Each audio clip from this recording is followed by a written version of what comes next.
Hello, everyone, and welcome. Welcome to those of you who are joining us live right now, and welcome to those of you who might be joining us watching the replay after the fact. Welcome to Lessons from the Front, a virtual roundtable where we're going to be talking about virtual nonprofit events. For those of you who don't know me, I'm going to be your host today. My name is Stephanie Shatarian. I'm the owner of Flow Content. And prior to last year, mostly what we did as a service was video production, and we specialized in documentary style, emotional pieces for marketing purposes. We worked with quite a few nonprofits, and often it was in development and often for virtual galas, which is really how we got pulled into this weird, wild world of virtual event production. And our approach to these kind of events really comes from that background. So it's really, how do we produce a program that does what those little tiny pieces used to do? How do we create an entire show that really evokes an emotional response in the viewer and gets them to do what we want them to do, right? Whether it is donating or awareness or whatever the goals of your event may be. So that's a little bit about us and what we do. But what is amazing about these virtual events is there is so many different ways to do them. So, it doesn't have to be Zoom. It doesn't have to be YouTube. Heck, it doesn't even have to be live. In fact, one of our guests who's joining us today did an entirely pre-recorded event. And so the reason we wanted to kind of put this together today is, honestly, we do not know what the landscape is going to look like this year in 2021. Will we be able to get together in some capacity or not? And so we wanted to gather a group together of our wonderful clients that we got to work with on events last year, and also some experts, an event planner who's done quite a few of these events, and be able to share these experiences with you. So whether you did an event last year, whether this year is going to be your first virtual event, or whether you're still on the fence and you're not sure whether you should do a virtual event or not, there's going to be something here where we're going to share with you what worked, what we would do differently next time, and what we're excited about for 2021, and honestly, even beyond. There's some really cool things about these virtual events that I really see having a life and helping in fundraising way beyond 2021, even when we can get back together. So we're really excited. And what I hope for you is that you're going to leave this conversation feeling inspired and excited about the possibilities for you and your organization. So that said, quick little bit of housekeeping. We will be taking questions. So you can just pop them in the YouTube chat if you're watching live. You do need a YouTube account to do that, I believe. And there will be a section at the end where we will get to those questions if we have time permitting, of course. So without further ado, I would like to introduce you to my fabulous guests. And I'm actually going to start with someone who could not join us live today. Julie Henderson here is the development director of Fred Finch, and I was able to pre-record with her. So I'll be sharing some of her knowledge a little bit later, but I wanted to tell you a little bit about her and let her share a little bit about her event. So she is the director of development, for Fred Finch Youth and Families. The mission statement on their website says, Fred Finch Youth and Family Services seeks to provide innovative, effective services supporting children, youth, young adults, and families to heal from trauma and lead healthier, productive lives. And like many of you out there with many of your organizations, that is it's hard to condense everything that your organization does into just a tiny little mouthful, but they have a huge variety of programs, everything from housing to mental health, and they do that in Northern California and in Southern California. So I want to let her share a little bit about the event that they used to do. Typically, our impact celebration isn't a traditional gala, in the sense that we do always meet, and typically it's at the open museum, and then we usually have a featured speaker and a guest. We don't go the auction route. We usually talk about things most specifically in relation to the communities we serve, about their conditions, how we're really trying to do all we can to support our mission and the innovative services. So we don't make it like this big fancy kind of sit down gala. It's just not our style. It's not kind of, it doesn't really go along with what we do in the evenings. All right, so I'm going to bring in our wonderful next guest, Sarah Blumenfeld. And can you tell everybody a little bit about yourself and your organization and your event? Oops, here we go. Let's see. Stephanie. First, I'd just like to thank Stephanie for including me in this today. I always love the opportunity to talk about my favorite place, the Lafayette Library and Learning Center, located in Lafayette, California. Our mission is to sustain the Lafayette Library as a learning center for lifelong learners. And what that means is we're charged with providing approximately 52% of the library's annual operating budget, everything from keeping the doors open an additional 19 hours to paying for the staff, and also we pay for programming. This was created as a model library. It was kind of a new vision when it was created a little over 10 years ago. A lot of other libraries are doing similar things now. We have a large campus with a STEAM lab and decks and patios and a large community hall that can hold 200 people. So for the past 5 years, our fundraising event has been Night at the Library. We took the model of a sit-down dinner and kind of threw that aside, a little inspiration from Night at the Museum, and we decided we wanted to have something that would bring our donors and inspire them by bringing them into the library at night to walk around and get to experience all that the library had to offer. So we have restaurants from the area that come in. We had about 19 different stations serving small plates, signature cocktails, beer and wine, and the opportunity for our donors to go in and engage with items in the STEAM lab, whether it was robotics in 3D or to do fun activities like Bookface. If you don't know what that is, Google it. It's very fun. And even silent disco because you're in a library. It was a great success, and we've built on it every year. We typically do it around the end of May, beginning of June, so we can take advantage of the outdoor space that we have here. We have a beautiful amphitheater and patios. And then, of course, all of that came crashing to a halt in 2020, and we had to pivot to a virtual event. Great. Okay, let me bring in Karen Ferrier next. Karen, tell us a little bit about yourself. Yes. Hi, everybody. I am the development director at Save Mount Diablo. We are looking to be celebrating our 50th year anniversary coming up on the end of this year on December 7th.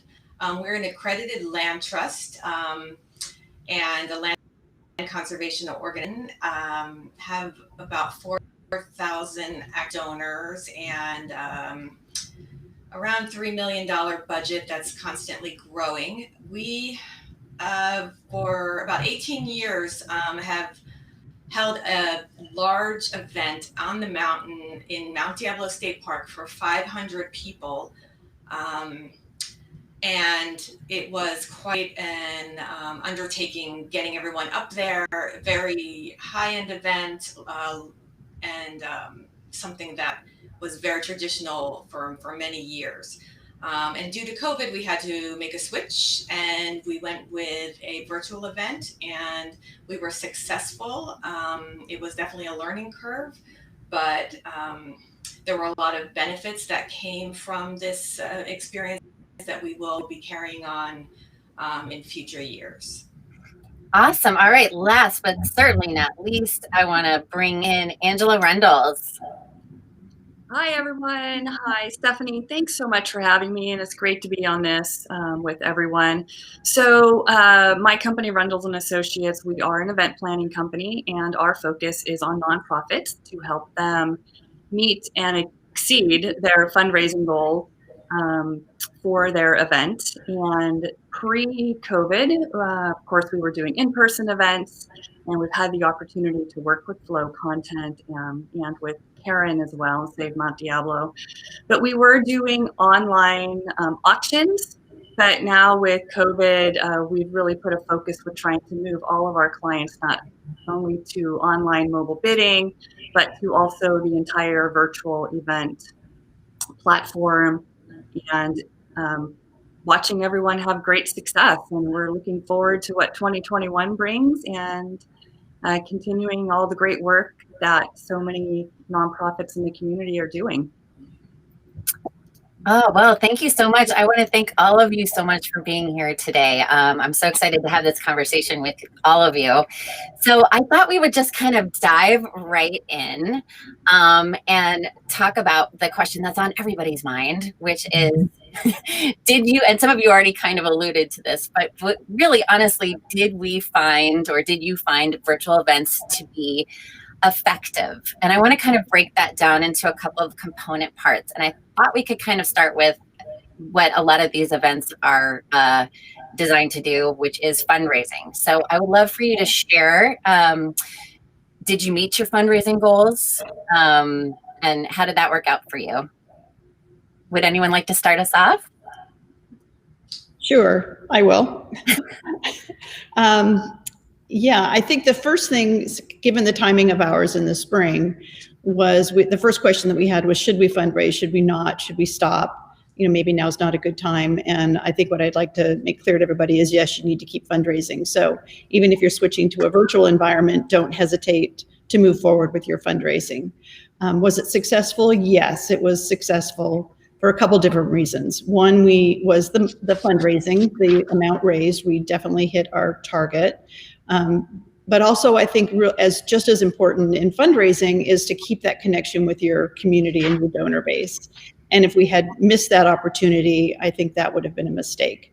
The community enjoyed the difference. They enjoyed the opportunity to see us, to know we were still here. It was reassuring, I think, on some level. So I'd have to say, yes, it was definitely a success for us. That's so huge, because what I hear a lot of times from a lot of organizations is this concern about whether or not they're going to be able to meet their goal in this different kind of environment. And you especially were really one of the pioneers in being the first to do this. And then Karen, you got to come in. Your event wasn't until September. Sarah's was in May. Yes. Karen, you kind of had a similar experience, correct? Yes. And I echo what Sarah said. It is super important to continue fundraising. If your mission is important and was important pre-COVID, it's just as important during COVID. You definitely want to fundraise. You don't want to stop. It's very critical to have that mindset and to have a strong organization. A strong organization going into this pandemic means a strong organization going out. So I truly agree, and I believe in that.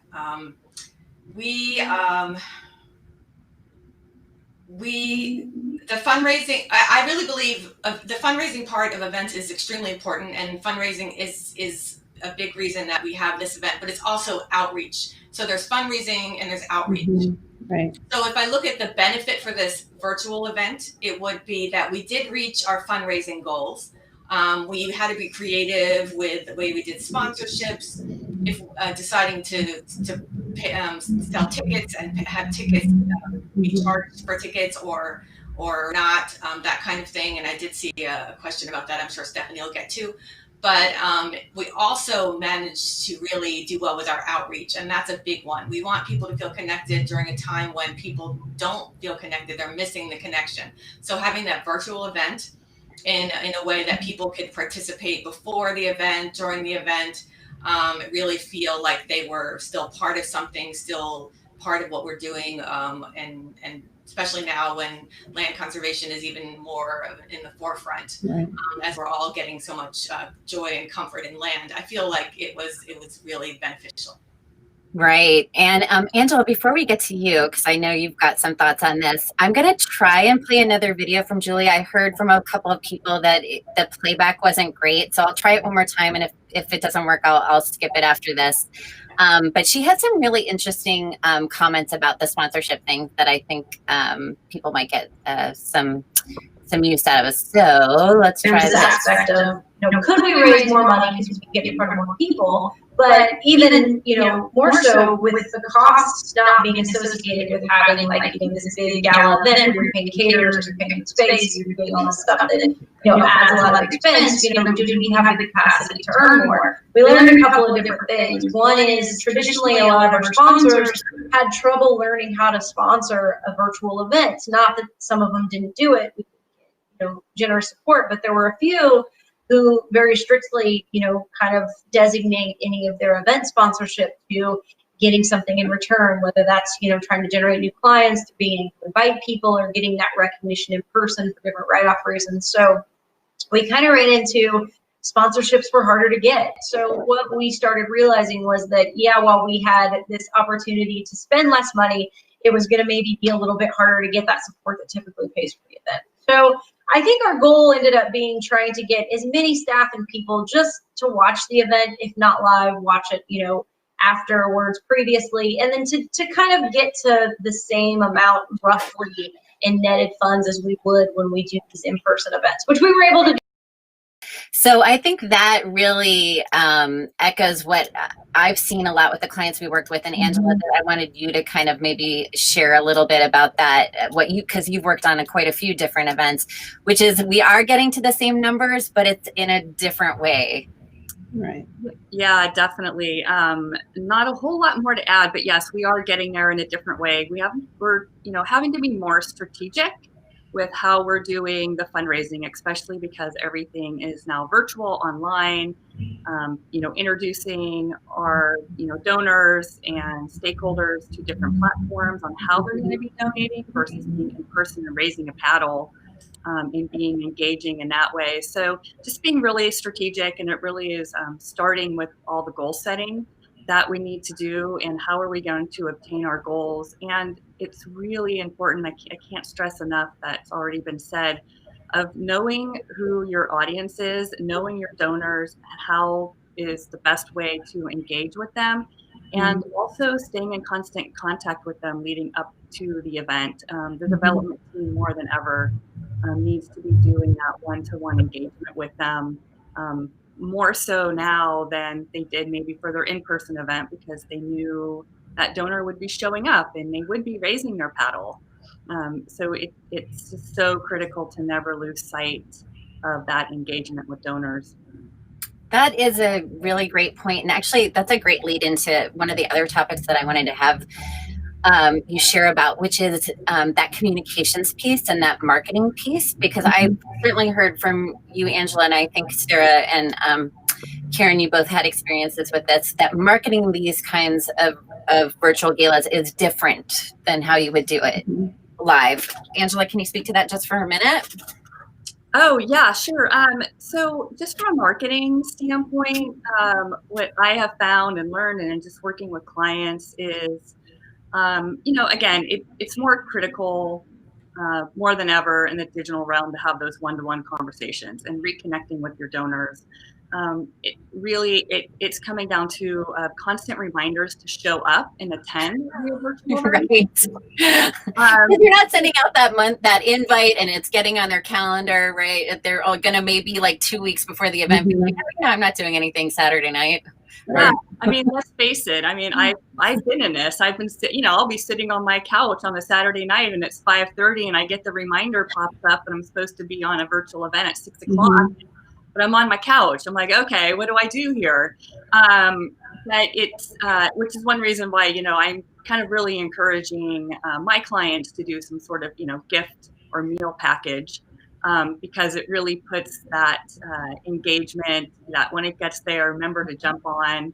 And then just, I think, marketing communications just overall, still keeping some of your items that you've done for your in-person event, whether it be an invitation, a printed invitation, because again, people get it, they're gonna have some engagement, it's great for your sponsors. And just the constant reminder, I know that there's a lot of sensitivity to the number of emails that you send out and social media, and text messages. It gets a little overwhelming, but it really is truly important in this digital realm to have constant communication with your stakeholders and your donors. Anybody else want to add, or any other? It was important for us, I think, to get internal buy-in. Really sharing the new platform and how it was going to work with our staff, with our board, with the development and event committees, so that they really gave us some great feedback on what we might be seeing from the constituents and supporters. So that was helpful. I tend to be pretty tech savvy, so sometimes I don't see that some things can be challenging, and then other things that I thought would be challenging were not challenging. I realized that we did underestimate some of the supporters and how they really were able to learn these new technologies and really participate without any issues at all. And that was really exciting, specifically with the auctions and the auction software. I was really impressed to see that people from every age group and all different supporters were able to really participate, and they were really excited, and it wasn't as much of a barrier as we had worried that it would be. So some of that is preparation, but getting that internal buy-in and also learning internally from the varied supporters or inside supporters helped us a lot. Right. Awesome. Well, I just realized I totally went off the agenda there. Sorry about that, guys. Because so I just want to kind of bring it back to when we were talking about the effectiveness of this virtual events. And we'll talk more about logistics in a little bit, but because it's very important, because both of you talked about some of the unexpected benefits of a virtual event that we really, there's been a lot of talk about there's maybe some things we can gain from these virtual events that we can't get at a live event. And I know that both of you have expressed, and Angela as well, some of those things. And Karen, since you're in the hot seat here, maybe you could share with us. I remember working on Moonlight on the Mountain with you, and one of the things you said to us right after was just like, I can't believe how many new donors and how many re-engaged donors. Yes. That was a big one for us. It was pretty surprising. I think our event being outside, our ticket prices are on the higher side for this event, and being outside on the side of a mountain, it's prohibitive for some people. And so this was really something special. I think not charging for event or any ticket price and having people just come in allowed so many people from all over our area to participate. And we definitely saw a huge increase in some people that were lapsed for years or new people participating. And then we were able to capture them and keep communicating with them and sharing our message and our mission. And that has been very successful for us and to build our community. That's so exciting. And what about you, Sarah? You kind of saw a little bit of the same thing even in May, right? We did. I thought it was very important not to charge. I know that was one of the questions that came up, and I'm not sure if we're going to have time to look at that later, but because of that, it allowed people that might not have been able to attend. It also gave us the opportunity, because of working with you in video, to incorporate messages into the evening from some of our supporters, and these are not necessarily monetary supporters, but we have a huge network of authors that have been here, spoken, been part of programs and events and fundraisers in the past, all over the country, all over the world. And we were able to reach out to them and ask them for messages of support, which we could then incorporate. And of course, we never could have had them all in the room, but we, in a sense, virtually did have them all in the room. So that was also a nice benefit. That's right. That was so incredible too, and it happened so quickly. That's what was really amazing. So I've definitely worked with other clients that have talked about expanding their geography as well. People who have maybe mobility issues, so it's not even like necessarily financial constraints that keep you from events, but other kinds of things. Angela, do you have any other kind of unexpected surprise benefits that we haven't mentioned yet? Yeah, I think it just comes down to, one thing that this, unfortunate situation that COVID has brought us is having a complete change of mindset of how we look at fundraising events for our organizations. It's making sure if we're going to go into virtual that they're truly purposeful and mission driven, and that they're going to make an impact, and that making sure that we're bringing all that into our goal exercise. for the event. And it kind of goes into what, Sarah was mentioning, the storytelling, and especially with what Flow Content Marketing is doing, and making sure that we're presenting relevant content that is critical to the fundraising partnership. Yeah. And a lot of these virtual events are allowing us to do so many different aspects that we haven't been able to do in our in-person event. I mean, for instance, I had a client that's around foster kids, and we had 5 former foster kids involved in their virtual event. We never could have done that with their in-person event. So we're just seeing a lot of benefits of how we're able to take the storytelling process to a whole different level, and having a higher production quality value as well. So it's not just going in and putting up a PowerPoint for the people in person to see. It's now creating graphics that are purposeful and meaningful, and are making an impact. And I truly believe are making an impact on the fundraising, because people are seeing what's being done, and they're really paying attention in these 45-minute to 60-minute events. And I truly think it's driving the success of the fundraising. You just reminded me of something else, which we talked about in our rehearsal, but we haven't brought up yet, which is the fact that that there's life beyond the date of the event as well, right? Yeah. So like a lot of those fundraising dollars come in after the fact. Like Karen, didn't you have like a fairly significant amount come in afterwards? Yes. And a lot of it, we were able to share the recording and communicate with our supporters, and we did have a lot of additional support come in after the event. So as Sarah was saying, we strongly believe that we wouldn't have any ticket prices charged for the event, and we definitely made up for that in donations. I think you have to look at the event as a whole, and I also Julie just mentioned in the recording about thinking of your net goals are really important, because the expenses specifically for us, for having an event that's outdoors are higher than a virtual event. So I think that it all comes together being a really good platform for us for this, being able to have a life beyond the day of the event, and thinking of also the expenses.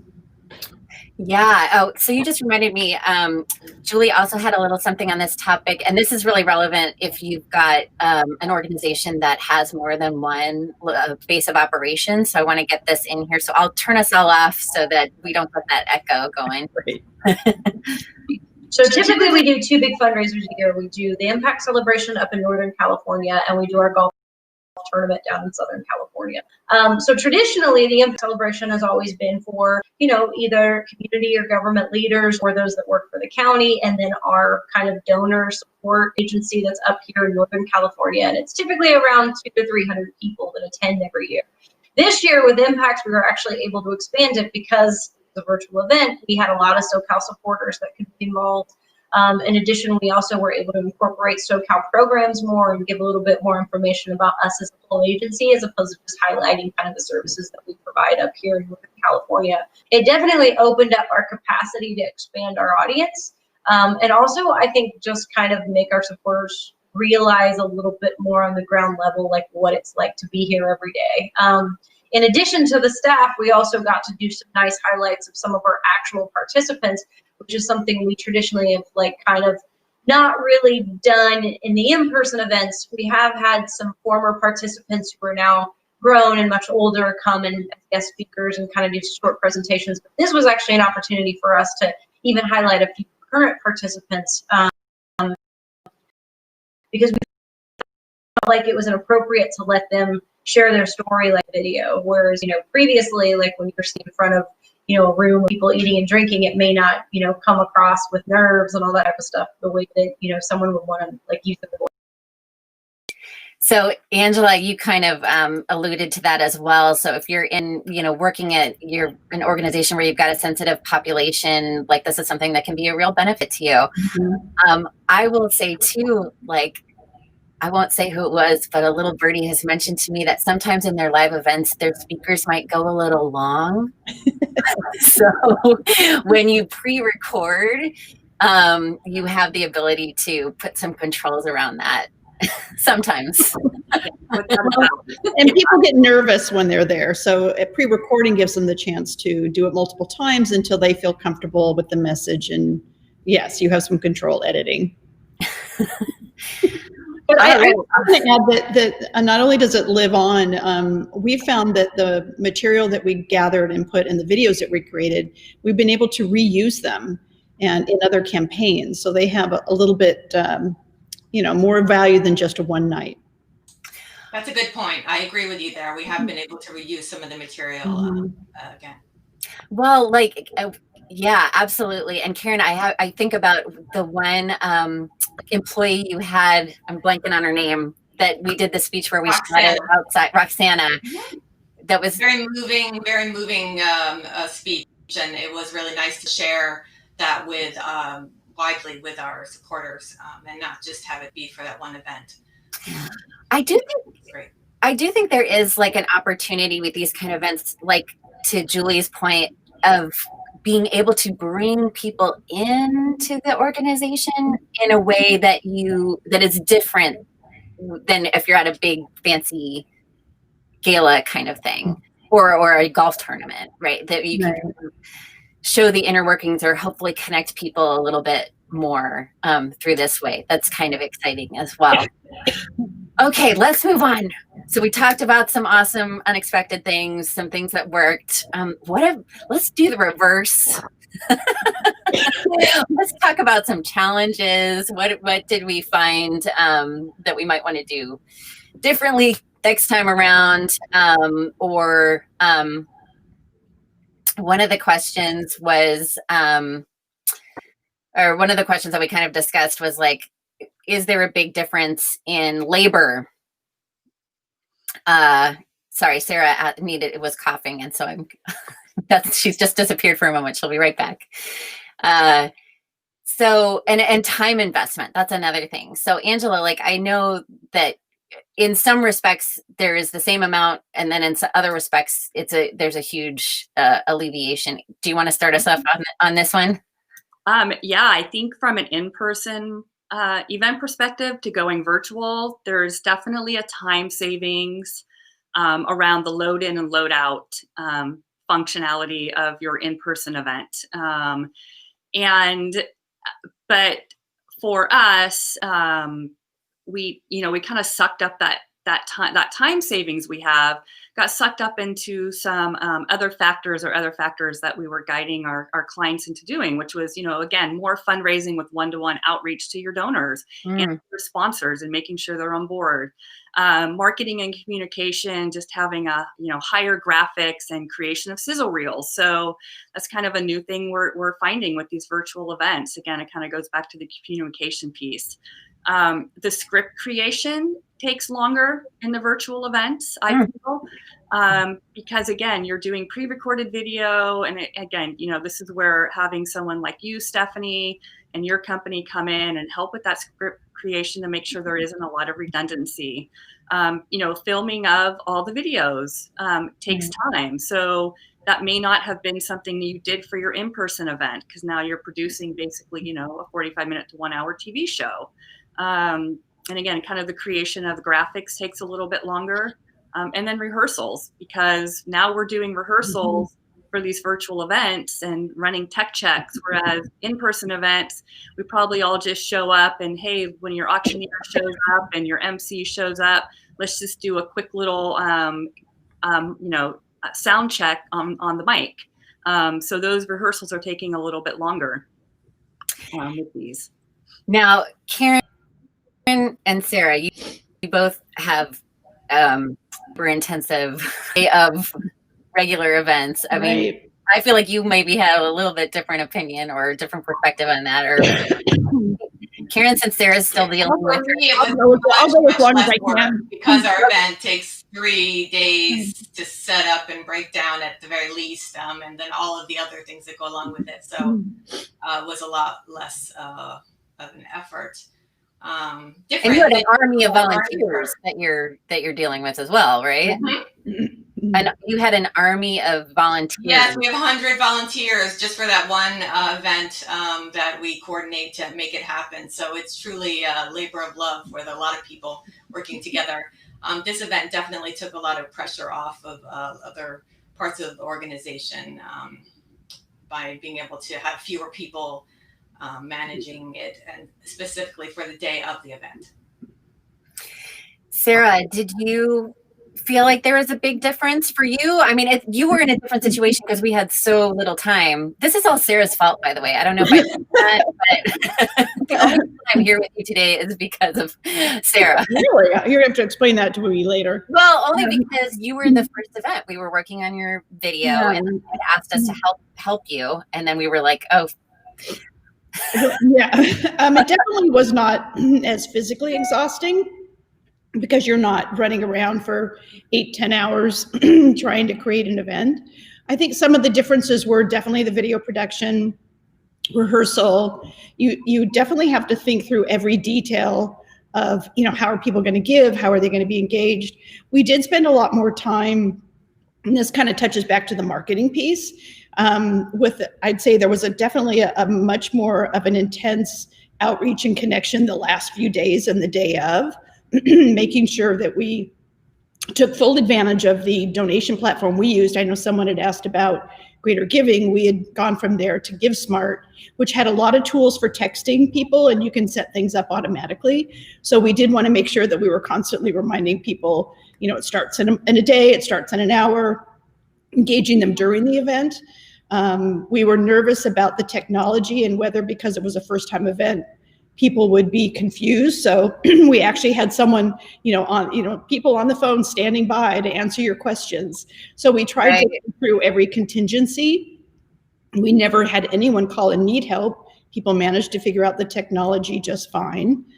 We also, I think, we put a lot of effort into, because we had all these restaurants that normally came in and provided food, we wanted to try to do something to support the restaurants that were struggling and also find ways to create new fundraising opportunities. So we created some dinners that you could pre-purchase, and then we had volunteers that delivered them the night of, so you could stay home, dine in, and watch the event. And I mentioned that because I know there's been some question of if we aren't charging for tickets, what are some other new creative fundraising ideas? And that was one that worked really well for us as a way to kind of get people engaged. So different energy, but physical energy the night of was definitely much easier. We did the same with dinners for sponsors and for some of if you could purchase that option. Right. And it was nice to support a restaurant that had Postino, who had been supporting us for years. Right.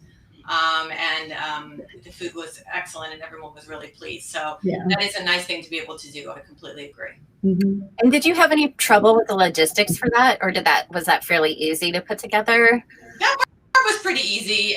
We have a good relationship with Postino, and then we also had some volunteers that were able to do the deliveries for us. Some people wanted to pick it up, and we made that happen. That was really not so much of an issue, but it goes back to what Angela was saying about making it more of an event for people, making it to where they would have a meal and have a little bit of swag or whatever they wanted to do to get together to watch the event and participate in the event. And so anything you could do to make it special is important. Got it. So it was interesting when we were kind of going through this part, and because we did a little rehearsal before we did this for you guys today.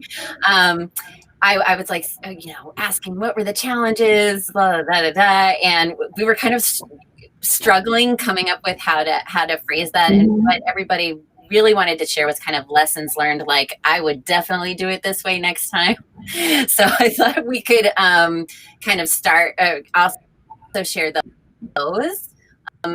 Maybe Angela, can I put you in the start us off with talking about like things that best practices that you really would share with your clients?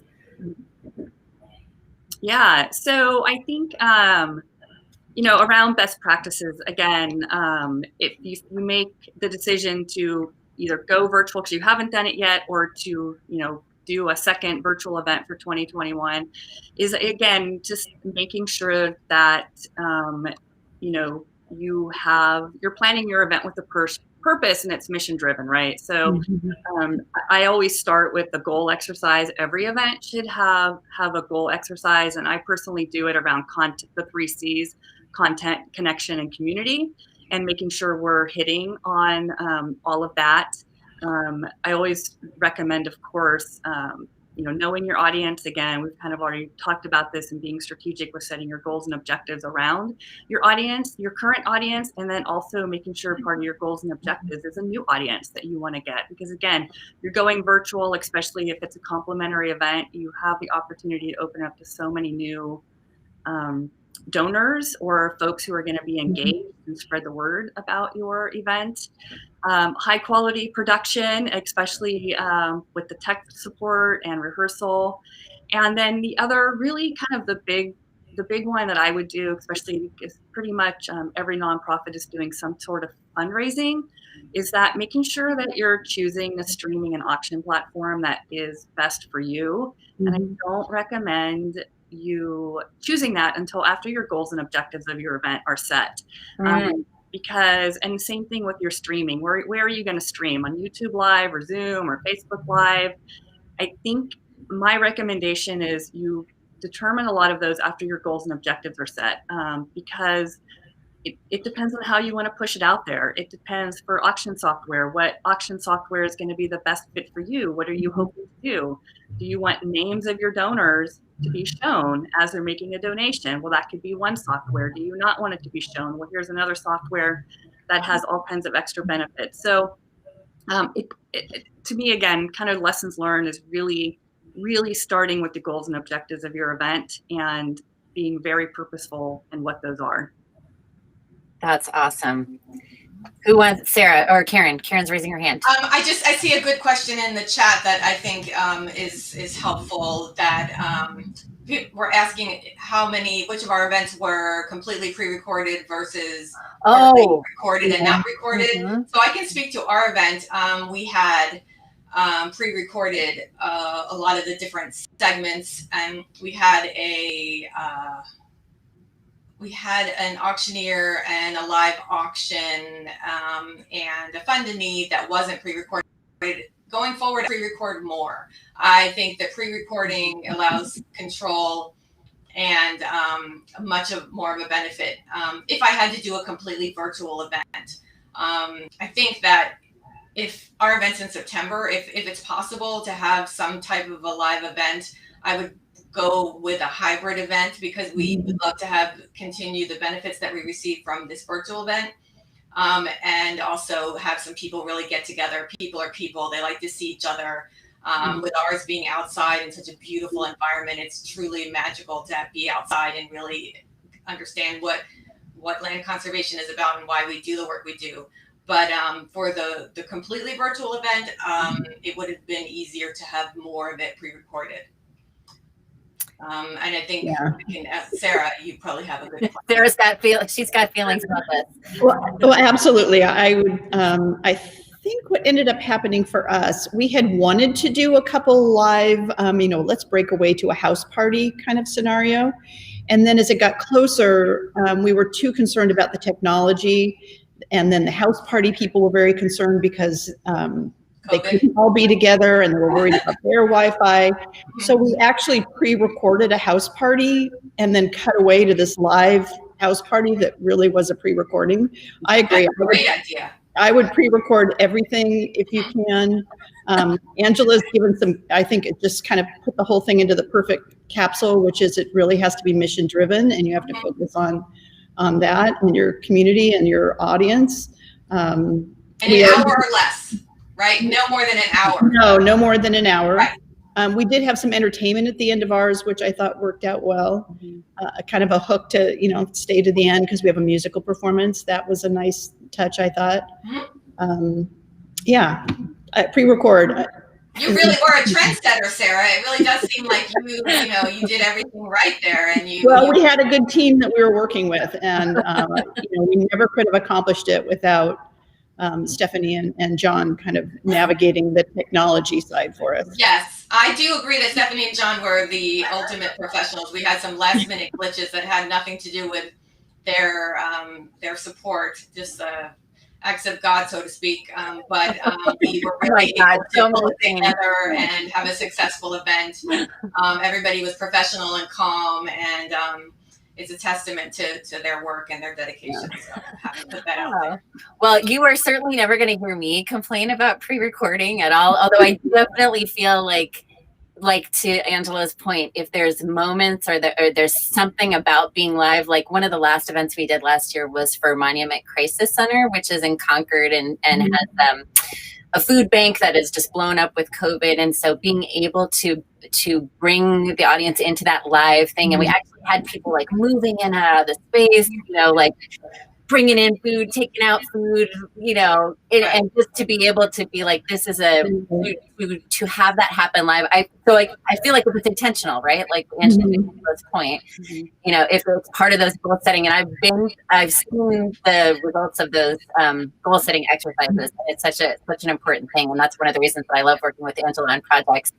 So one last thing am I feeding back or am I just hearing myself feedback? Apologies to everybody. Okay, so I do want to share one more little snippet from Julie. So Julie, Fred Finch was the one that did the completely pre-recorded event.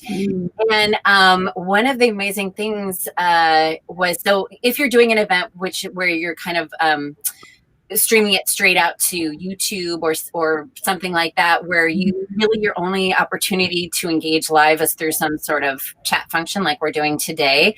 She had some great tips for that. So I want to just get that in there really quick. So let's hear from Julie. I would say we were pretty pleasantly surprised with the overall number of engagement that we got with the video.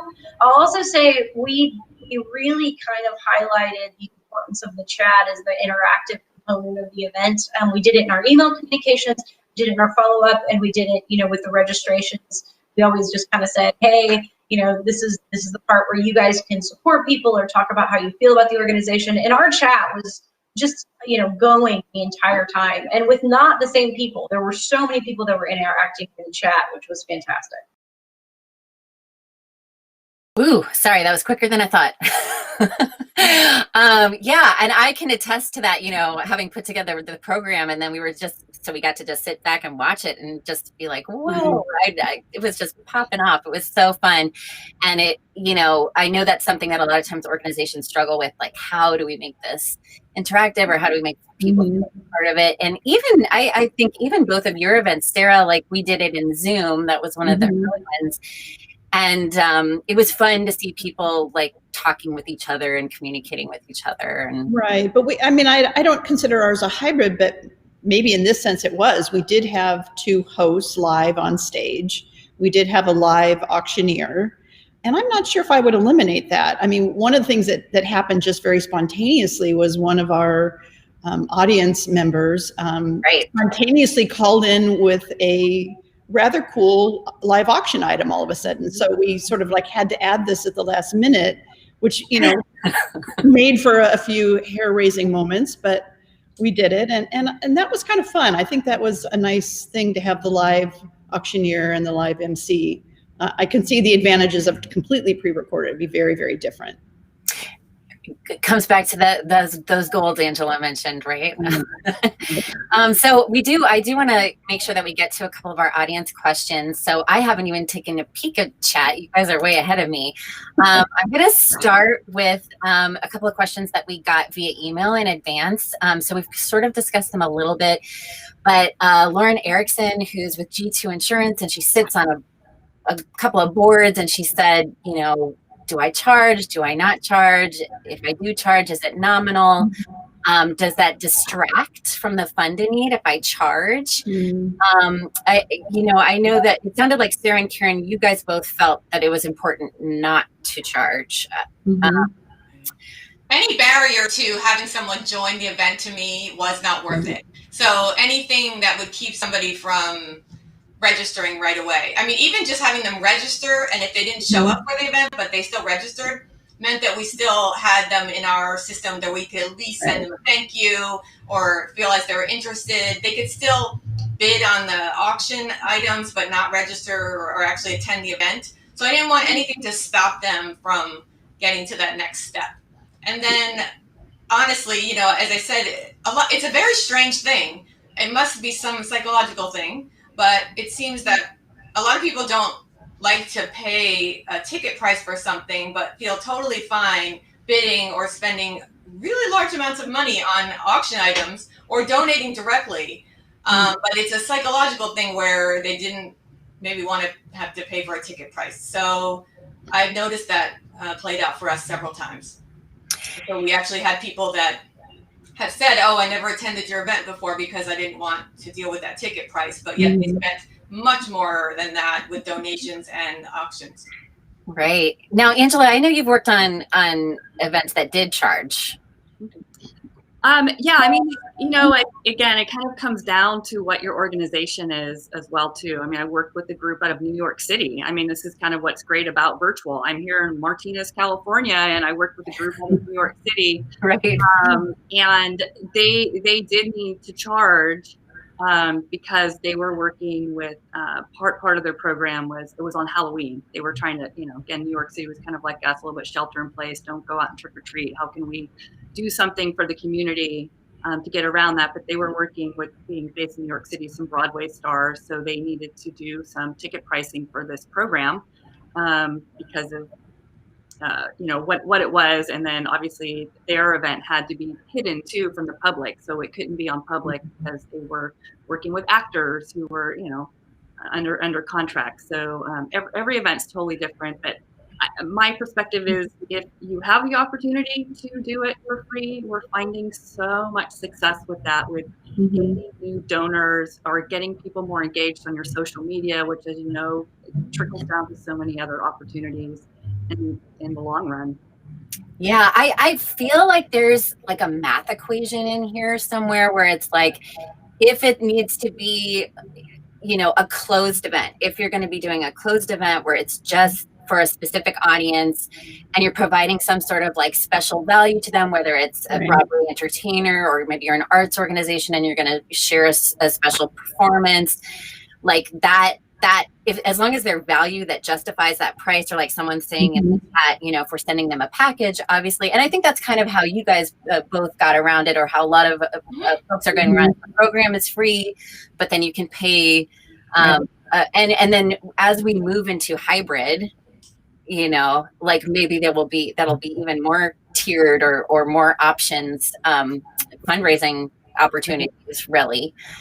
Well, so one thing I just want to say, Karen's right, don't underestimate the value of having these free registrations, because it does increase your contacts. And we did find that we had new people bidding on our silent auction, and we would not have been able to communicate with them if they hadn't registered. And we did have some, so people that might not have ordinarily bought a ticket, or they participated in the silent auction.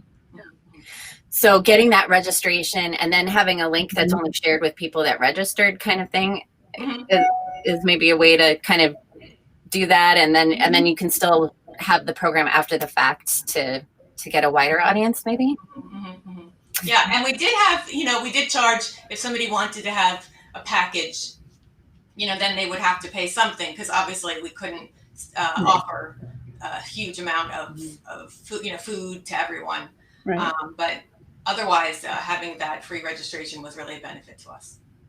All right, I want to jump into another audience question. So Sarah, I think you mentioned that we had gotten a question about auction platform. And I mean, Angela's kind of answered this already, but I was going to throw it to you, Angela, because I know that you have strong feelings that there's lots of different auction platforms and they have different things that they're good at, right? Yeah, I mean, there are a lot of auction platforms out there, some that have been around a long time, some that are kind of coming out. It's been really great to see all these auction platforms improve their services now that everyone is going virtual. So it's been great. So again, it really comes down to, what do you want? What's important to you?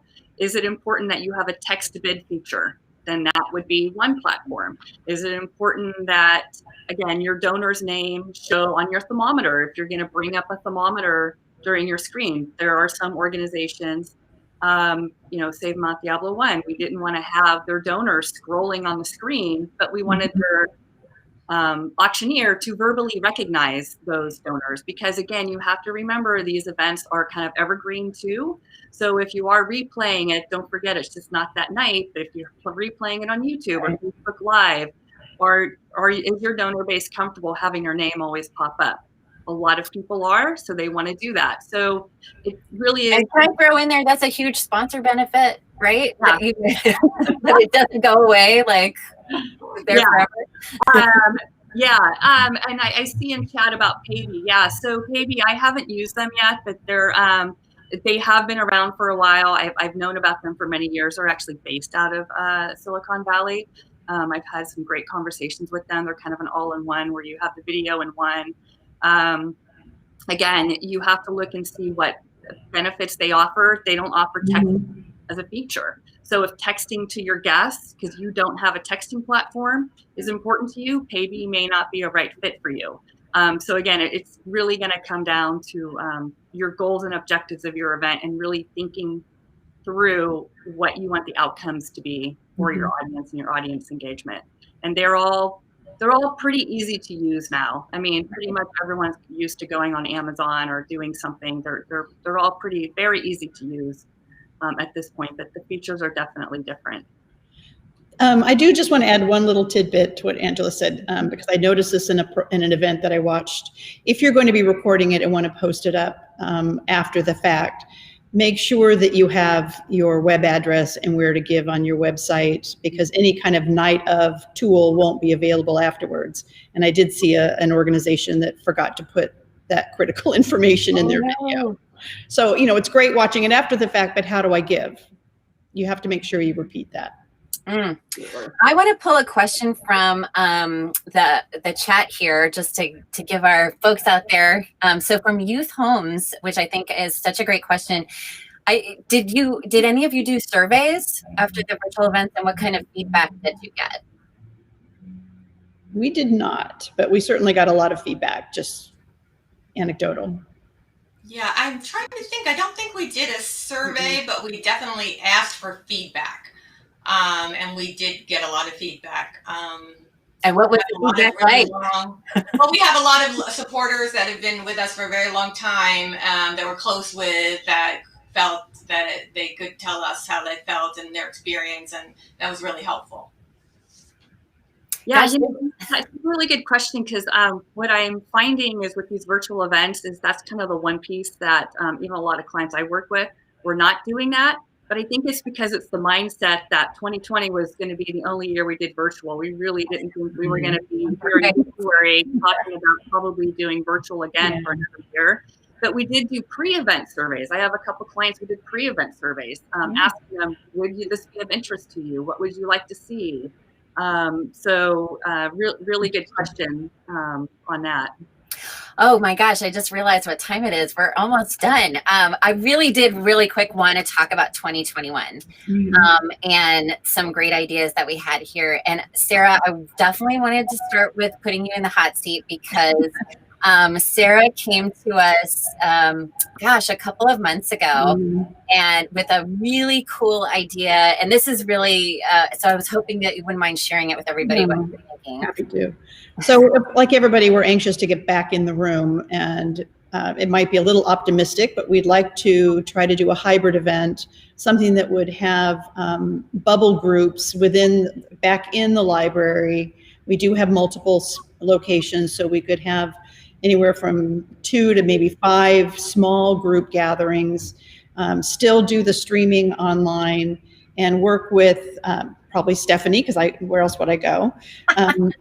So to be able to sort of, have our roaming reporter live on the scene, maybe going and be the one person who would, see what's going on in the children's section and what's happening in the community hall or on the patio. Whether or not, I think we're just now at the point where in the next couple of weeks, we have to decide if that is a little too optimistic for May, and if we can do that this year, if we might have to hold on. But to Angela's point, I don't think virtual events are going away. It's not just a one-time thing. I think we all kind of see there are some advantages, and it might be a hybrid reality in the future, but I think there'll be some aspect of virtual events that will stick around for a while. And I just wanted to comment on that, your concept of what hybrid might look like. And what I love about it is that, because I think there's a real opportunity there for kind of like this studio audience experience, wherein have, let's say, a ticket price or something for people that can be there live. Right. And then they're incorporated into the show, right? We can refer to them, we can cut to them, we can make it part of the viewing experience for the people that are, so they still feel like part of it too. Right. Right. God, we only have 1 minute. Karen or Angela, did you have anything else you wanted to say about 2021?